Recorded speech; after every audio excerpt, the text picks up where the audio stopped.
Hello there. Well, I'm just going through some photos from our last visit to Sunken Harbor. Don't worry, I did delete those photos from my phone. As beautiful as some of these pictures are, I think sometimes you learn a lot more from listening rather than seeing. Take a listen with me now. The following was taped live in New York City on April 28th, 2019.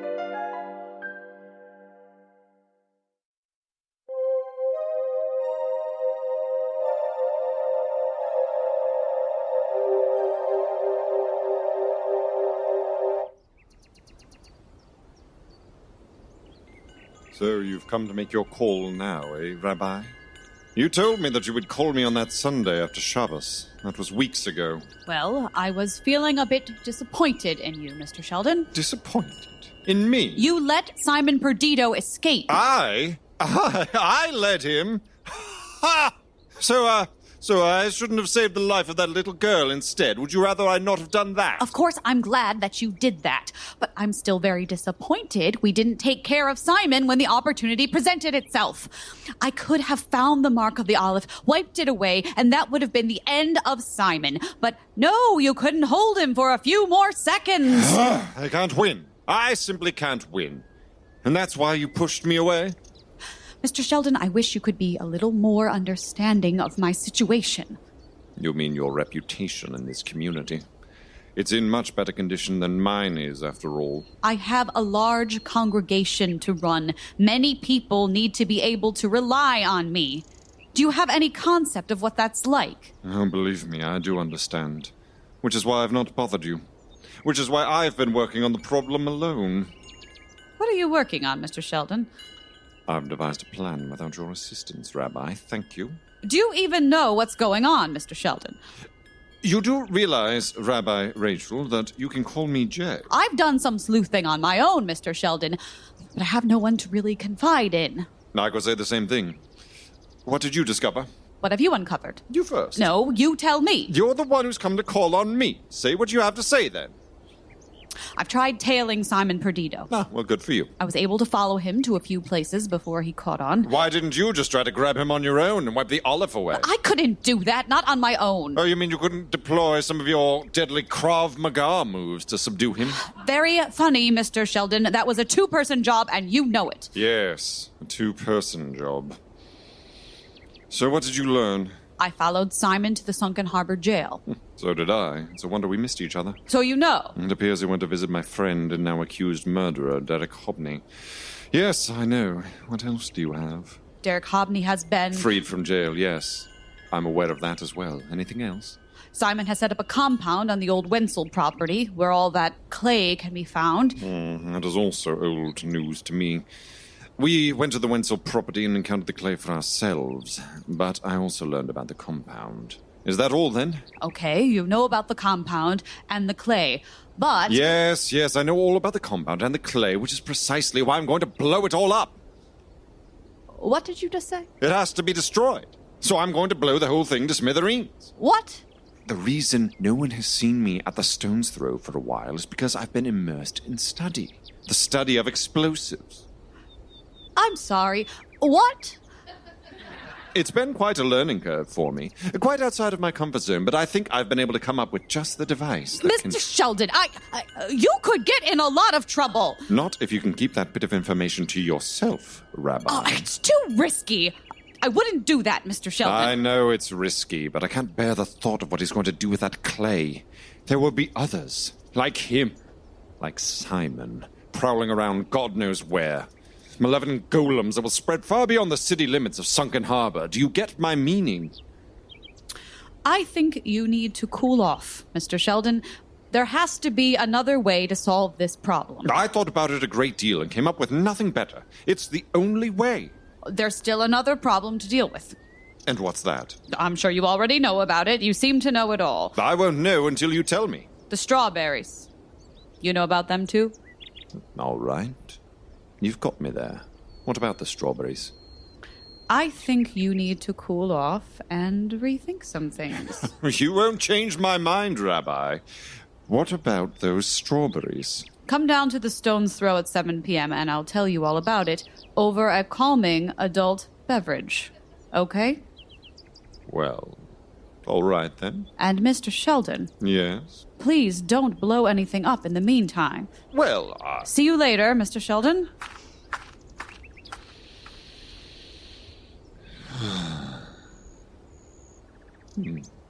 Wait. Did she just ask me out on a...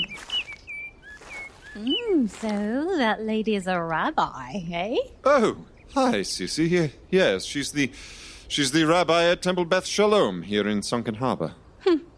Well, there's no two ways about it. What? She fancies you, Uncle Jay. Oh, you've got it all wrong, Sissy. Well, what brought her up here then? Don't tell me. You set up a profile on J-Date, didn't you? I tell you, there's no romance whatsoever there, Sissy. Quite the contrary, in fact. That's a scenario all cooked up in that adolescent mind of yours. Funny thing, though. What's that? I can't see you being a good convert. You like your bacon too much, I think.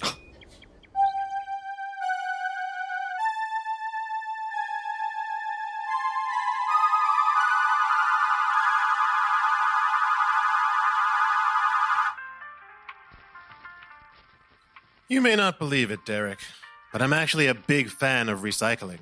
Yes, recycling is very good for the environment. Very good. No, you dirty hippie. Not that kind of recycling. No, of course not. Right, Simon? I'm talking about this kind of recycling. What's this? Hair? Yes, hair. Human hair. For our sculpture. This one seems to be coming along pretty well. Thank you, Simon. I sure am trying. My hands do hurt a little, but that's okay. Keep working away, Derek. We have quite a few more of these life-size figures to do. So, did I mention recycling, right? Yes, you did. This real human hair. You know where it comes from? No, I don't, Simon. Of course you don't. It comes from the head of a man named Bill Nocelli. That's interesting. Bill Nocelli? The head of the man that was found in your refrigerator. The head of the man everyone thinks that you killed. When the police found it, the hair was already removed. Now I wonder who could have done such a thing. Done what? Remove the hair. Oh, yes. Right. I wonder who. 3 guesses. Just stick to sculpting, Derek. All right. And we're also going to use these. Oh, what are those things? Along with the hair, I want you to incorporate these little things into the sculpture for maximum realism and authenticity. What are those things? Just some other odds and ends that were plucked from the corpse of poor Bill Nocelli. Fingernails, toenails, some teeth. Oh, a little gross, huh? Aren't we all? Now, Derek, if I leave you alone for a short while, you won't go slacking off, will you? Going somewhere, Simon? It's nothing that concerns you, Hobney. All right. Just keep working steadily, Derek. Work. Work through the pain. I know you can do it, champ. Yes, I can. Actually, before I go, how about another forkful of my delicious strawberry cobbler to keep your energy up? I'm not really very hungry, Simon. Not hungry. It might be wearing off then. Here, allow me. Well, okay. Here comes the airplane. Say ah. And in goes the fork. Now close your mouth. Chew. Now swallow. Ah, good. Good boy. Mighty tasty. The best you've ever tasted. The best I've ever tasted. It's hard to argue with that statement, isn't it? The best I've ever tasted. Good stuff. Help yourself if you want some more. Now, back to work. Chop, chop. I'll be back before you know it. Great. Hurry back now. Oh, I will.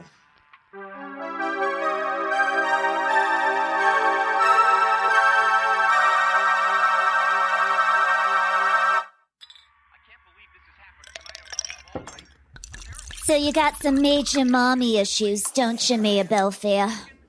Here, drink this. Thanks. She's gone. My mother, that is.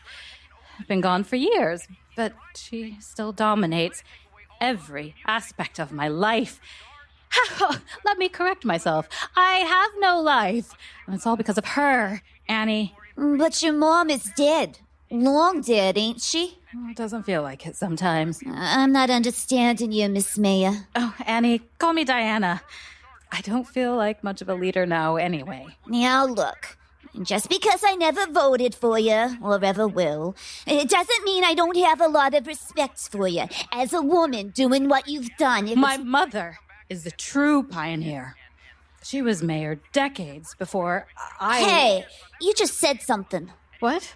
You said my mother is a true pioneer. I did? Yeah, you did. You said your mother is the true pioneer. You mean she was the true pioneer. I never voted for her either, by the way.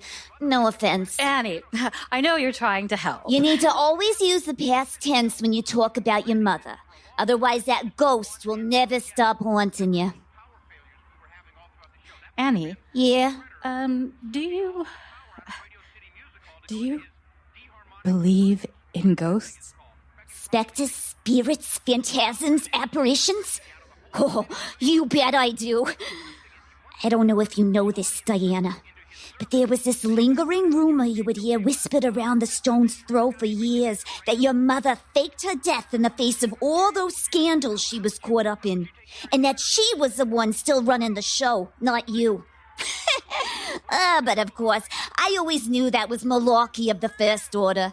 I mean, come on now. Tommy? Tommy Nocelli? Hi, Annie. Tommy! Last time I saw you... Jeez, I can't remember the last time I saw you. Hi, Romeo. Whiskey. Neat, please. Tommy Nocelli. Oh, did you say Nocelli? Yeah, Mayor. That Nocelli. Romeo, another, please. I'm so sorry about your dad, Tommy. Bill was a really good guy. Good guy. He was a great man. Slow down, Tommy. That's not the way. Annie, please. It's been a really bad day. What happened, hon? Why don't you tell her, Miss Mayor? Tell her what? Figured you'd be in the know. The man who killed my father is now back out on the streets. Oh, I didn't know. But perhaps there's a good reason for that. Maybe the man is innocent. Oh, really? Well, all the evidence seems to point directly to that scumbag Derek Hobney. At least that's what we understood. I also know Hobney, Tommy. He's no killer. Then what was my father's severed head doing in his fridge? What kind of explanation do you have for that, huh? I don't have one. Then please, Annie, be quiet. Romeo, another, please. Our family was so lost without him. He was our North Star, my dad was. He worked so hard to give me everything, sacrificed his own dreams. I can't believe it. I just can't. Another one, Romeo. Ha! I knew it was only a matter of time. How was your vacation from the bar, Sheldon? I missed you most of all, Annie. I missed you too, but I know someone who missed you more. Oh, who could that be? Rabbi Berman! What perfect timing! Oh, Rabbi Berman. Hello. Fancy meeting you here. Hello, Mr. Sheldon. My good friend Rabbi Berman has loaned me some books on a particular subject I'm quite interested in. Yes, Mr. Sheldon has been very interested in learning a lot of things. I tell you, he's a veritable sponge. Yeah, but we all knew that. He's quite the sponge, ain't he? He soaked up most of the gin in here all on his own, in fact. Okay, Romeo, one more for the road. Who's this very determined-looking young lad? That's Tom Nocelli. Nocelli? Bill's son, you know. Oh, my, of course. I'm very sorry, son. Who the hell is this guy? I'm very sorry for your loss, Great. Mr. Nocelli. Everyone is sorry for my loss. If I hear that stupid phrase one more time, I'm gonna puke. Tommy! Can I get one more for the road already or not? I gotta go. Thank you. To you, Dad.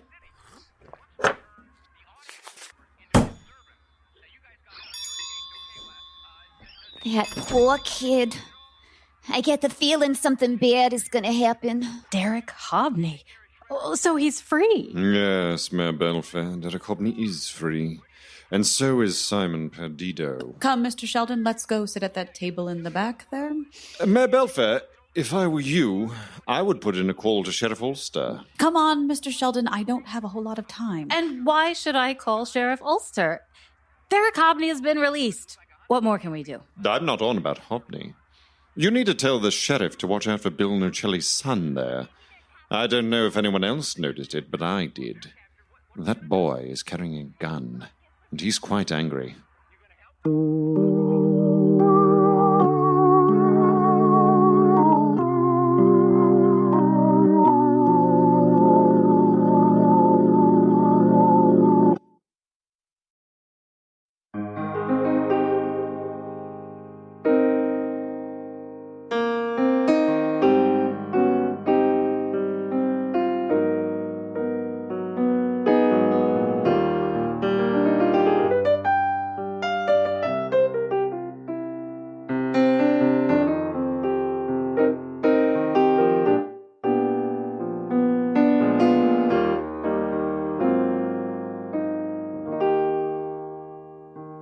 I can't forget the night I met you.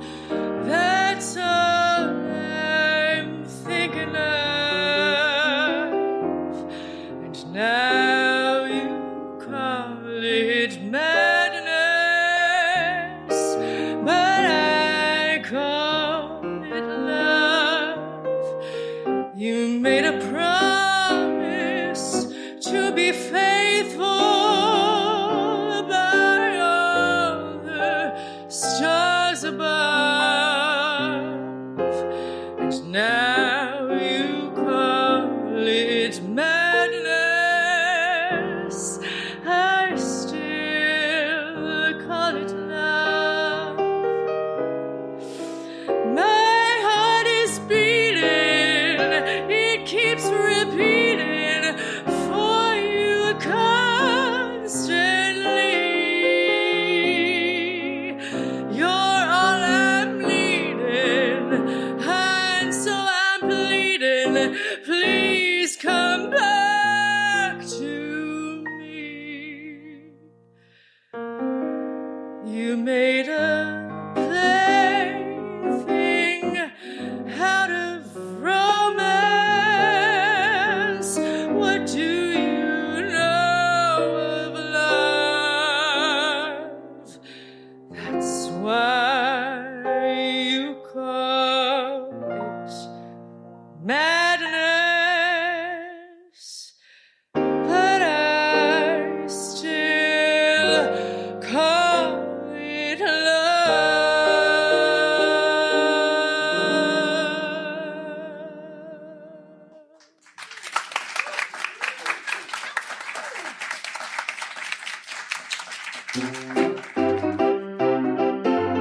And that was part 3 of Sunken Harbor, Kissing. Our stellar cast featured in this episode includes James Reeser as Mr. Sheldon, Casey LaForest as Rabbi Rachel Berman, Alan LaForest as Simon Perdido, David Linton as Derek Hobney, Mary Murphy as Annie, James Scully as Tommy Nocelli, and the roles of Sissy and Mayor Diana Belfair were played by me, Ali Silva. The song Now You Call It Madness, written by Russ Colombo and Con Conrad, was performed by Caitlin McKechnie, accompanied by Laura Cohan. Sunken Harbor, Kissing, was written by Sylvan Sandovar and directed by Holly Payne Strange. Our live show and podcast are produced by Gustavo Rodriguez and me for Fireside Mystery Productions. The musical score is improvised and performed by Laura Cohan. Our sound effects designer and engineer is Greg Russ. Technical director at the Slipper Room is Johnny Goddard. Our production assistant is Brontes Shane Orengo. Jason Graves composed our theme music, and I manage our audio post-production. Sunken Harbor lovers, did you know, in addition to the 4 episodes that make up Sunken Harbor, Kissing, we also have in store a 5th mini-episode that sheds even more light on the mystery afoot. It's called Cistern Sissy's Special Saponaria. This bonus content that we call the Patreon Playlet will soon be released exclusively for our Patreon patrons. If you are a Patreon patron at the $5 or more per month sustainer level, you will soon get access to this Sunken Harbor Extra, as well as playlets from our recent Nellie Bly and All Night radio shows. For as little as $1 or $2 or more a month, you can provide vital support for what we do. We've cooked up some other special perks for all different monthly sustainer levels. Check them out and become an FMT Patreon patron today by going to patreon.com/Fireside Mystery Theater or follow the link from our website. As ever, my dear friends, we are grateful for any support you give to help us keep the embers of our fireside flickering. Gotta give a big shout out to our newest Patreon patron, our good friend, Zoe Sylvia. Zoe, you have been such a wonderful fan and supporter of the show almost since the very beginning when we were all just wee babes in the wood. We can't express enough how very thrilled we are that you are further fueling our flames with your Patreon patronage. All hail Queen Zoe! And we simply cannot wait to have you join us for another live show next season. Thank you so much. One more thing for you Sunken Harbor fans. Believe it or not, you can score special Sunken Harbor merchandise by visiting firesidemysterytheater.com/merch. Sport your very own Cobra Kleinman's All-American Dojo tank top or a Sunken Harbor Sheriff Department t-shirt. There are mugs, tote bags, stickers, and more, so check it out. Featured in this episode of Sunken Harbor is our good friend, actor, and fellow podcaster, James Scully. We are loving his foray into our weird world of Fireside and want to spread the love by pointing you in the direction of his very own podcast brainchild. Breaking Walls is a fascinating audio documentary of deep dives into the history of American radio drama. It focuses on the people, places, moments, and events that define the golden age of radio, all of which we here at FMT continue to draw enduring inspiration. We highly recommend that you check it out. All shows are available at thewallbreakers.com and everywhere else you listen to podcasts. Simon Perdido always seems to have his cadaverous finger on the pulse of something. What could it be this time? Well, you'll have to tune in to the fourth and final part of our series of Sunken Harbor, KISSING. Remember, folks, you shouldn't always do what Simon says. Just mind the shadows.